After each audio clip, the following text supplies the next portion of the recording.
Thanksgiving weekend in the NFL was pretty wild. There were some interesting moments to say the least. Last week, I had my best week of the season, going 13-3, bringing my total record on the season to 129-66. In this video, I'll be predicting every week 14 game with score predictions. If you enjoyed this video, then please drop a like and subscribe if you're new. Subscribing takes just a second and it really helps me out. Also, if you haven't already, I highly recommend that you check out my mid-season recap that I posted last Wednesday. I think it's one of my best videos yet. You can click the card in the upper right hand corner or the link in the pinned comment to check it out once you're done watching this video. Thank you, and let's get started. Cleveland Browns vs Pittsburgh Steelers. The Browns are coming off a heartbreaking loss to the Broncos. Jameis Winston threw for 668 yards and 6 touchdowns, but 171 of those yards and 2 touchdowns went to the wrong team.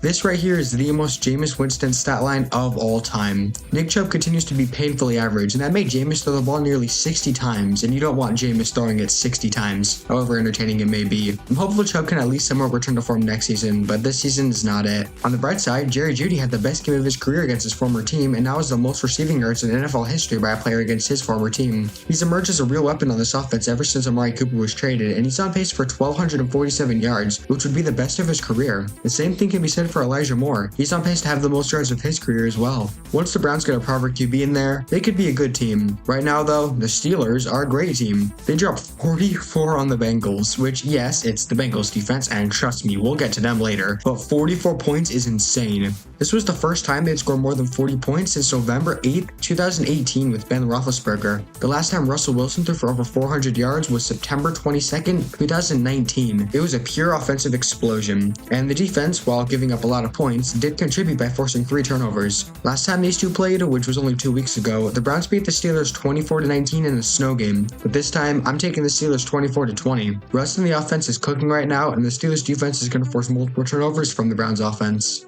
New Orleans Saints vs New York Giants. Despite their name, neither of these teams are new to sucking ass at least. The Giants and Drew Lock lost to Cooper Rush and the Cowboys in the Thanksgiving game that everybody already forgot about because everyone either took a nap or stuffed their face with turkey during this game, and now Sexy Dexy's out for the season, so Tyler Nubin's the only thing keeping this Giants defense somewhat entertaining. The Saints started off well, then gave up 14 points in the fourth quarter to lose to the Rams, and unfortunately, Taysom Hill suffered a season-ending knee injury, so no more of the positionless wonder. Both of these teams are bad, but someone has to win this game, so I'm picking the team that doesn't have a backup quarterback. Saints win 20-17, and the Giants remain in prime position to acquire the number 1 overall pick. New York Jets vs Miami Dolphins. The Dolphins continue their tradition of flopping in cold weather, losing 30-17 to the Packers in a game that wasn't nearly as close as the score indicates. The Dolphins have now lost 11 straight games when the temperature's under 45 degrees, their last win in this scenario being on Christmas Eve 2016. I get they live in Miami, but still, this is depressing. But not quite as depressing as the New York Jets. They just keep finding new ways to lose. In this one, they blew a 14-point lead. Aaron Rodgers was 75-0 when leading by 14 or more points. He's now 75-1. He also threw a pick 6 to the former Jet Leonard Williams. That 92-yard thick 6 is now the longest by a player over 300 pounds. Only the Jets would break 2 negatively historic records in the same game. They now clinched their 9 straight losing season. Just phenomenal. And guess what? I have them losing double-digit games once again, as I'm taking Miami 28-21. How did we get here? Jacksonville Jaguars vs Tennessee Titans. Well, Mac Jones is back because Trevor Lawrence quite literally got decapitated. He did play well against the Texans though, and almost completed an epic comeback, but wasn't able to see it through. The Titans ended their 1-game insanity run by getting shit on by the Commanders, but at least your wide receiver 1 is playing well. I'm of course talking about Nick Westbrook-Ikhine, who has 5 touchdowns in the last 3 games. For reference, that's the same amount that George Pickens and Justin Jefferson have all season. He now has nearly 3 times the touchdowns of Calvin Ridley, the dude who they paid $92 million for. This is one of the few divisional matchups that are entirely useless, as both of these teams have little to no chance of making the playoffs. But in the end, I'm taking the Titans 23-17. Just like the Saints-Giants game, I'm taking the team that has an actual starting caliber quarterback. Atlanta Falcons vs Minnesota Vikings. I think it's safe to say Kirko Chains is no longer alive, and Kirko Pains is here to stay. Over the last 3 games, Kirk has thrown for no touchdowns and 6 interceptions, with 4 of them coming against the Chargers. It seems like his age and Achilles injury have really affected him. He has just no mobility, and every throw has 0 velocity behind it. Those that were easy for him before are just unavailable to him now, and that's really limiting the types of plays he can make. I'm not saying start Michael Penix, but maybe the Kirk Cousins experiment should only last a year or 2 instead of the whole 4. At least our defense finally did something for once this season. Coming into the Chargers game, they had just 10 sacks in the whole year, and they were able to get 5 in just that game. The Vikings had another Vikings performance. They did not lead at all for the first 58 minutes and 47 seconds until Aaron Jones caught a touchdown pass, which put them up by one and happened to be the final score of the game. Darnold has played really well ever since the Jags game, and Jonathan Grenard is a legit Defensive Player of the Year candidate, leading the entire league in pressures and hurries. There is one real problem with the Vikings right now though, and that's Aaron Jones' fumbles. He has 4 fumbles and 3 lost in the last 3 games alone, and if you count the botched pitch against the Titans, that's 5 fumbles with 4 lost. Jones needs to clean this up before he causes his team to lose. Luckily for the Vikings, they get to throw the best defense in the NFL right at Kirk Cousins in his return to US Bank Stadium. They should be able to hold them down en route to a comfortable 27-13 win, although it's the Vikings, so nothing is ever comfortable. Carolina Panthers vs Philadelphia Eagles. 2 weeks in a row now where Bryce Young plays amazing, but his team loses by 3 points. This time it was because Chuba Hubbard fumbled in overtime. But man, Bryce Young. I said it last week, but he looks like a completely different player. He actually looks like someone who was the #1 overall pick. Unfortunately, the rest of his team sucks, but there's hope for next year. The Eagles have cemented themselves as a top 3 team in the NFL with a win over Baltimore. And at this point, Saquon Barkley is the MVP. I know it's a quarterback award, but Saquon deserves it. He's on pace for over 2,500 scrimmage yards, which is insane. Their defense has also been really good. Jalen Carter might just be the best defensive tackle in the NFL at this point. He had 8 pressures, 6 hurries, and a sack against the Ravens. The Eagles have a real chance to take down the Lions, and it's going to be fun when these two inevitably play each other in the NFC Championship game. Like they have since Young came back, I expect the Panthers to keep it somewhat close, but in the end, there's no way the Vikings don't lose. Philadelphia wins 31-24, and their win streak moves up to 9 games. Las Vegas Raiders vs Tampa Bay Buccaneers. The good news for the Raiders, Brock Bowers is already the best tight end in the NFL. The bad news for the Raiders, they fell victim to the Chiefs' black magic and lost off a fumbled snap in field goal range with seconds to go, and Daniel Carlson had more misses in this game alone than he had all season. The great news for the Raiders, they're one step closer to getting Cam Ward or Shedeur Sanders. The Bucs barely beat the Panthers, and Baker Mayfield wasn't at his best, but the Panthers actually have an NFL caliber offense now, so it's a little more understandable. At this point, we all know the Raiders are tanking, and I'm taking Tampa 27-20 and to take first place in the NFC South. Seattle Seahawks vs Arizona Cardinals. Well, the Cardinals had it, and then they completely blew it. They were up 19-6 with 1:17 left in the third, and it all went down from there. Kyler threw 2 interceptions, and the offense couldn't get anything going, while the defense allowed 2 long scoring drives. Despite being given the ball with over a minute left and no timeouts, the Cards couldn't move the ball even a single yard, and that's how you blow a 13-point lead in 1 quarter. There were some positives from this game, however. The run game looked great against the best run defense in the entire league, and Trey McBride is one of the best tight ends in the entire league, no question. It's actually insane that he hasn't caught a touchdown yet, but 781 yards and 73 receptions is no joke. The Cardinals shouldn't have lost the game in the way they did, but it's not surprising they lost to a good Vikings team. The Seahawks overcame the worst special teams day since the Week 12 Commanders to beat the Jets. Geno Smith finally didn't turn the ball over, so that was nice to see. So I think at this point, Jackson Smith-Njigba is the clear wide receiver 2 over Tyler Lockett. He has over 70 yards in each of his last 4 games and 3 total touchdowns, and has really looked like the first round pick we all thought he would be. I think the Seahawks sweep the Cardinals with a 21-19 win, and give themselves a massive advantage in the NFC West. Chicago Bears vs San Francisco 49ers. Whoa, Chicago, look at you go. You're only down by 3 against the Lions, and you've driven over 60 yards in 3 minutes. You could actually pull off the upset. Let's see what happens in, sacked. That's not great, but it's fine. It's fine. You still have 33 seconds left and a timeout. Just use it here, call a few plays in the huddle, and get ready for the hurry up drill. Hello? The clock's running. You have a timeout. You're not gonna use it. You're not gonna use it. What are you? You're lining up. You're lining up to snap it. You still have a timeout. Oh god, they're gonna snap it. No, not like this. Not like this. You're gonna have to do something when it comes down to this play. Incomplete, and the game is over. I'm sorry.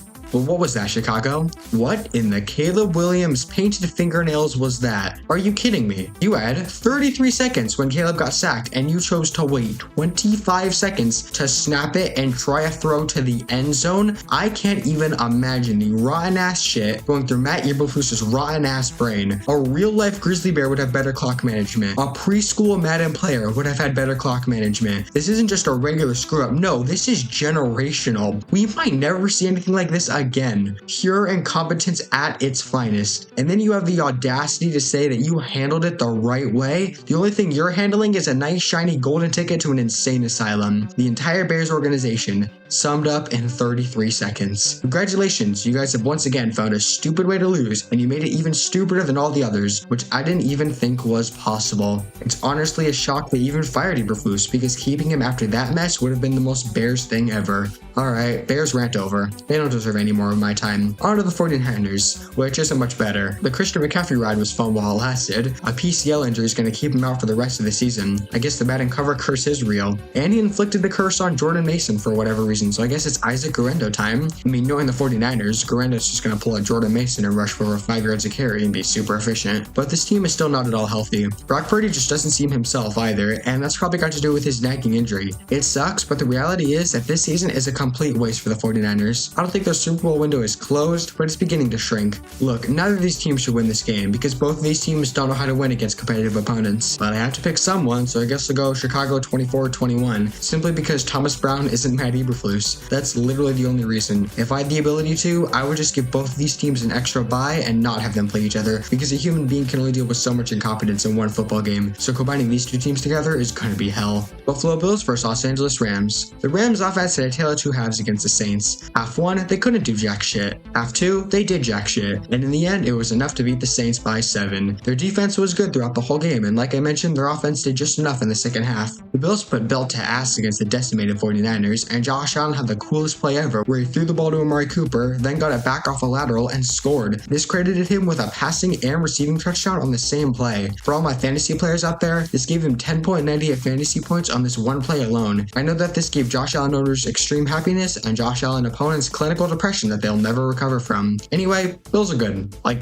really, really good. And they're beating LA 34-21. Josh Allen might finally win his first MVP, and I can't say he doesn't deserve it. Los Angeles Chargers vs Kansas City Chiefs. I don't understand. I don't understand it anymore. Kansas City is quite literally the Voldemort of the NFL, the Emperor Palpatine. What I'm trying to say is that Kansas City is like that one villain in a film production that somehow basically everything goes right for them, and they did it again. They won due to the Raiders botching a snap in field goal range with no time on the clock. They just keep finding ways to win. It's going to be interesting to look back on this at the end of the year and really see if this was the luckiest / flukiest season of all time. I just can't believe it. This team should not be 11-1, but I guess good teams find ways to win, however unorthodox they may be. As for the Chargers, they really didn't have to do anything to win. They just let Kirk Cousins beat himself. The Chargers offense didn't score any touchdowns, but they didn't need to. Justin Herbert didn't turn the ball over. Kirk Cousins did. There's your difference. And while I think the Chargers are good, let's be real, they aren't beating the Chiefs. Final score, Chiefs 20, Chargers 19. Nothing can beat the power of black magic, the refs, and bullshit, and the Chiefs have acquired all 3 of the football hollows and become the master of the NFL. Cincinnati Bengals vs Dallas Cowboys. Alright, I'm keeping the Cowboys talk short and sweet because I want to talk a lot about the Bengals, and this video is already too long. Cowboys won. Good job. You still aren't going anywhere. CeeDee Lamb needs to stop dropping passes, and you need to fire Mike McCarthy. Anyway,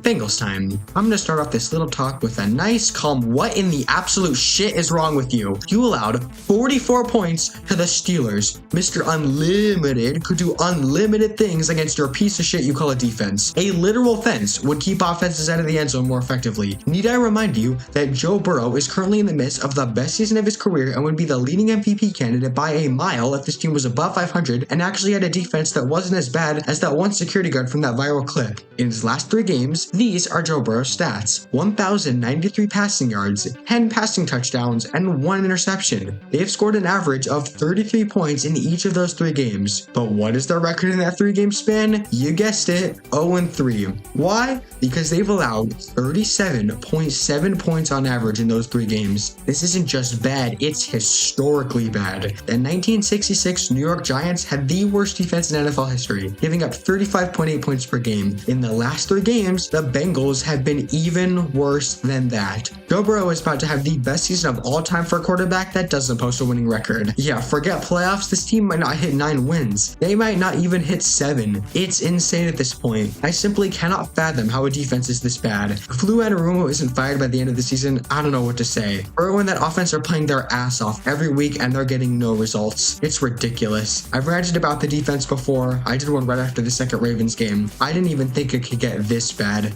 Look, I'm obviously taking Cincinnati to win this game 31-23, but if by some bullshit way the Cowboys drop more than 30 points and the Bengals lose, well, I don't even know anymore. But that's it. Those are my week 14 NFL predictions. Where do you agree? Where do you disagree? Comment down below. If you enjoyed this video, then please like and subscribe, and don't forget to check out my mid-season recap using the link in the pinned comment. That's it for me. See ya and enjoy week 14.